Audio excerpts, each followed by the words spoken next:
খুব সহজভাবে বানানো এই ডেজার্ট রেসিপি যদি একবার খান তবে বারবার খেতে ইচ্ছা করবে এবং এত সহজভাবে বানানো তা দেখলেই বুঝতে পারবেন।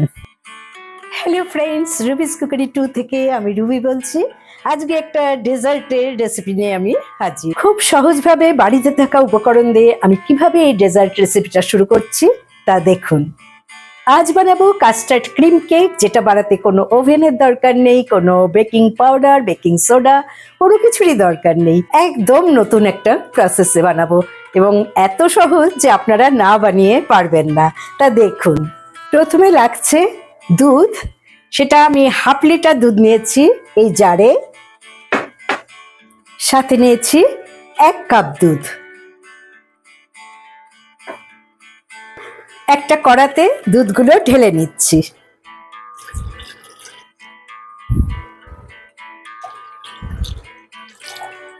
দুধটা ফোটা পর্যন্ত অপেক্ষা করতে হবে। দুধ জাল হতে হতে আমি একটা সিরাপ বানিয়ে নেব। চিনির সিরাপ 1 কাপ পরিমাণ জল নিয়েছি। যত কাপ জল দিতে হবে তার ঠিক অর্ধেক চিনি এখানে মিশিয়ে দিতে হবে। 1 কাপ জল আমি নিয়েছি, হাফ কাপ চিনি। যতক্ষণ পর্যন্ত না চিনিটা গলবে ততক্ষণ আমার এটাকে ফুটিয়ে নিতে হবে। চিনির শিরা ফুটতে ফুটতে আমি 3টে এলাচ গুঁড়ো করে নেব।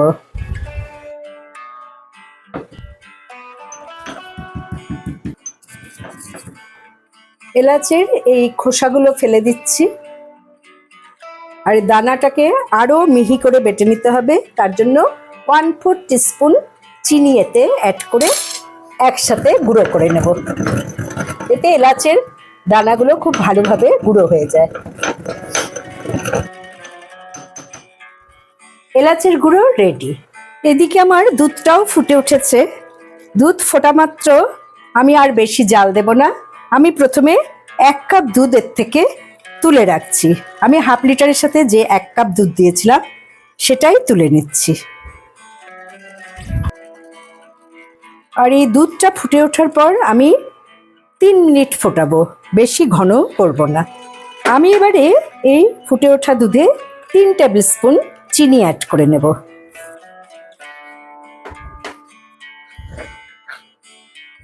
দুধের মধ্যে চিনিটা গলতে গলতে আমি আবার সিরাপের কাছে আপনাদের নিয়ে আসলাম। সিরাপটা খুব বেশি কিন্তু ঘন হবে না, জাস্ট চিটচিট করছে। বেশি ঘন হলে তারের মতো বেরোতো, সেটা হচ্ছে না। তার মানে আমার পারফেক্ট সিরাপ তৈরি। তবে এই সিরাপটাকে একটু ফ্লেভারফুল করার জন্য কিন্তু আমি এতে অ্যাড করে দেব গুঁড়ো করে রাখা এলাচ।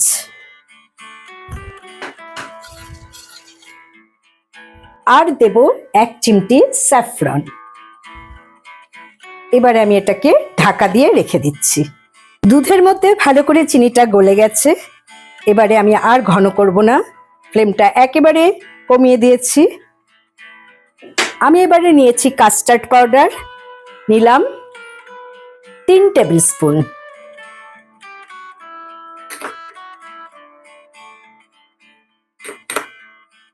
আমি ভ্যানিলা ফ্লেভারের কাস্টার্ড ইউজ করেছি। আপনারা চাইলে স্ট্রবেরি বা অন্য যে কোনো কাস্টার্ড পাউডার ইউজ করতে পারেন। আর নিয়েছি কর্নফ্লাওয়ার, সেটাও নিয়ে নিচ্ছি 2 টেবিল স্পুন। আমি এবারে এই 1 কাপ ঈষদুষ্ণ দুধের মধ্যে কাস্টার্ড পাউডার আর কর্নফ্লাওয়ার একসাথে মিশিয়ে নেব।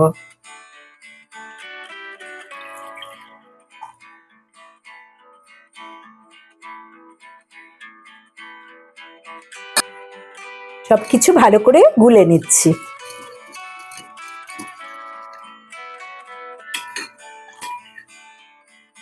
এবারে দুধের মধ্যে এই কাস্টার্ড পাউডার গোলা যে দুধ, সেটা অল্প অল্প করে মেশাবো, কখনোই একবারে মেশাতে যাবেন না।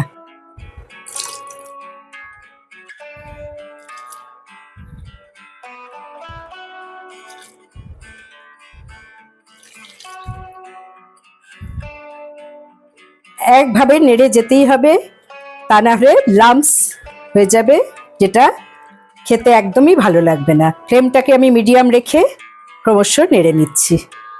এবারে আমি এই কাস্টার্ডের সাথে 2 tablespoon fresh cream add করে দেব।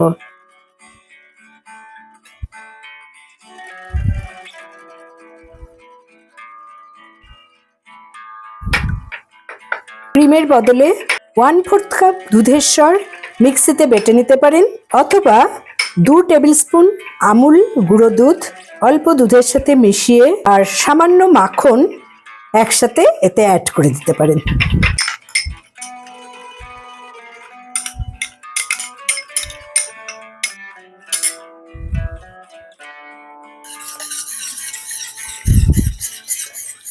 যখন এরকম জমে যাবে তখন ফ্লেম অফ করে দিলাম। আর বেশি ঘন করতে হবে না, কারণ ঠান্ডা হলে আরো বেশি ঘন হয়ে যাবে। আমি নামিয়ে নিচ্ছি। কেকটা বানাতে আমার টোস্ট বিস্কুট লাগবে, যে কোনো কোম্পানিরই টোস্ট বিস্কুট কিনতে পারেন। আমি আজকে ব্রিটানিয়া টোস্ট বিস্কুট ইউজ করছি।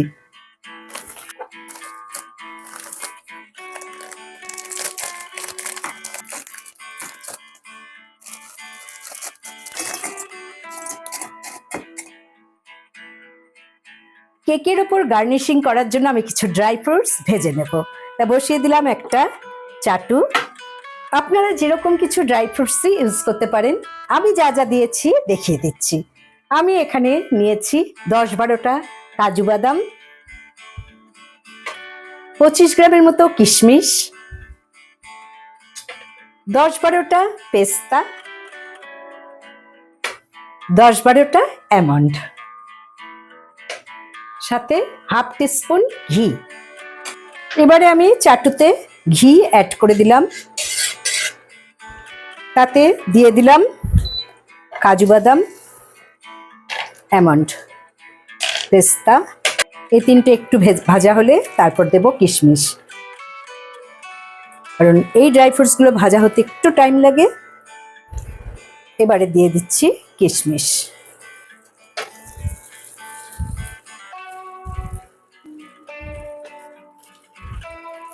এবারে ফ্লেমটা অফ করে দিলাম। ঠান্ডা হলে কিন্তু এটা খুবই ক্রিস্পি হয়ে যাবে। আমি কিশমিশ বাদ দিয়ে এই ড্রাই ফ্রুটসগুলোকে একটু গুঁড়ো করে নেব।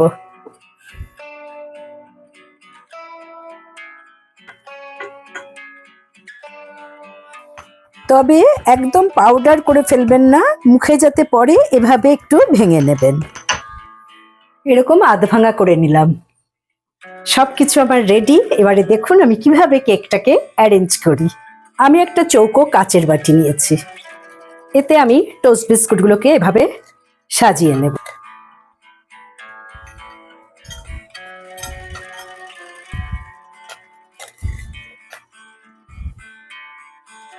এবারে এই জায়গাটা যে ফাঁকাটা আছে সেখানে আমি টোস্ট বিস্কুটগুলোকে মাঝখান দিয়ে ভেঙে নেব।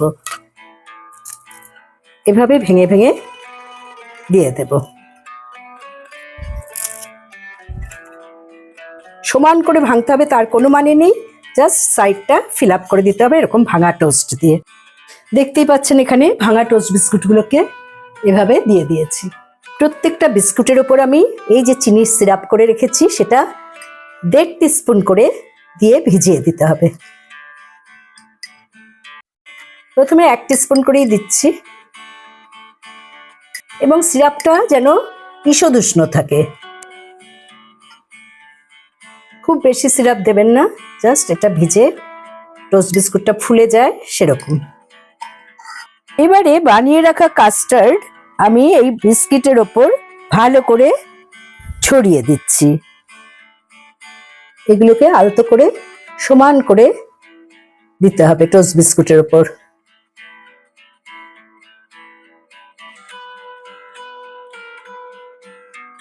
সমানভাবে উপরটায় দিয়ে দিলাম, এমনকি ভাঙা বিস্কুটগুলো ঢেকে দিলাম এই কাস্টার্ড দিয়ে।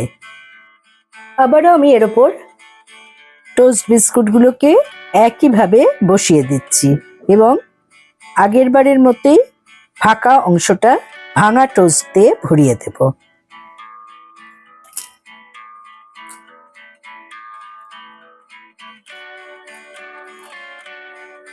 এবারে আবারও চিনির সিরাপ দিয়ে বিস্কুটগুলোকে ভিজিয়ে দিতে হবে।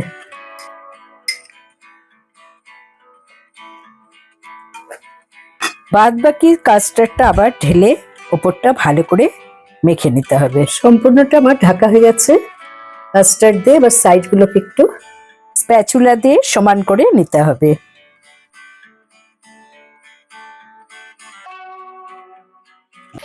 এবারে আমি এর উপর ড্রাই ফ্রুটস দিয়ে সাজিয়ে দেব।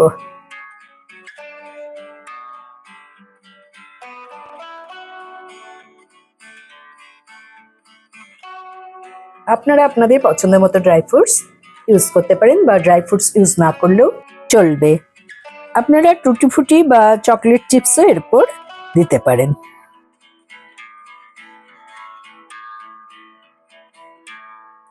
কত সুন্দরভাবে কেকটা সাজানো হয়ে গেল, দেখতেই পারলেন। এবারেও আরেকটা স্টেপ বাকি আছে। আমি এটাকে বেক করব না, রেখে দেব ফ্রিজে। অন্ততপক্ষে 3 থেকে 4 ঘন্টা এটাকে ফ্রিজে রাখতেই হবে। তা আমি সারা রাত এটাকে ফ্রিজে রেখে দেব। নর্মাল ফ্রিজে আমি এটা রাখছি, একদমই ডিপ ফ্রিজে যেন রাখবেন না।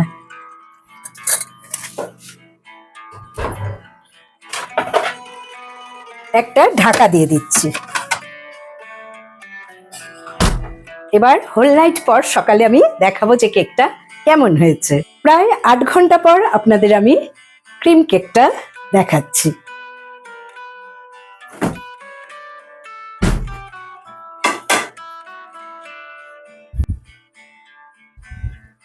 ভাবে জমে গেছে। আমি একটা চাকু দিয়ে কেটে আপনাদের দেখিয়ে দিচ্ছি। টোস্ট বিস্কুটগুলো কত নরম হয়ে একেবারে কেকের মতোই হয়ে গেছে। আমি পিস পিস করে কেটে নিচ্ছি। এরকম ডেজার্ট আপনারা বাড়িতে অতিথি এলেও বানিয়ে আপ্যায়ন করতে পারেন। আর দেরি না করে এরকম সহজভাবে কাস্টার্ড ক্রিম কেক বানিয়ে নিন এবং ভালো লাগলে অবশ্যই আমার চ্যানেলে লাইক করুন, কমেন্ট করুন, শেয়ার করুন। নতুন বন্ধুদের সাবস্ক্রাইব করার অনুরোধ রইল। পাশে বেল বোতামে অবশ্যই ক্লিক করতে ভুলবেন না, তাতে যখনই কোনো নতুন রান্নার রেসিপি শেয়ার করব তার নোটিফিকেশন সহজেই আপনারা পেয়ে যাবেন। একটা আমি টেস্ট করে দেখিয়ে দিচ্ছি কেমন হয়েছে। Thanks for watching.